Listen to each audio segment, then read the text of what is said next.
HVA Y10 Helmet Intercom. Yo, what's up mga boss? Murang intercom ba yung hanap mo? Tara, panoorin mo to. Mahilig ka din ba makinig ng music habang nagbibiyahe? O kaya banding nyo magchismisan ng jowa mo habang nasa biyahe? Eto kailangan nyo para hindi na kayo nagsisigawan kapag nag-uusap kayo. Sa halagang 1,600 pesos, meron ka ng maganda at quality intercom. Kompleto na nga din pala to mga boss. Ikakabit nyo na lang talaga sa helmet nyo.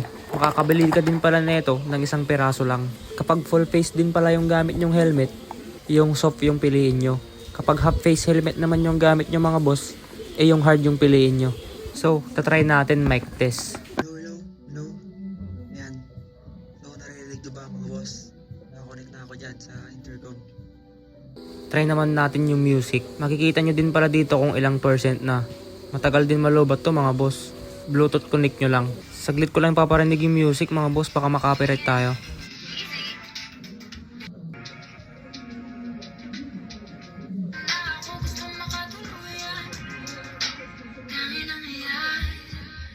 So ayun mga boss, sobrang ganda din ng kanyang speaker. Mura lang to, click mo lang yung yellow basket. Sa susunod na video naman kung paano i-install ito sa helmet.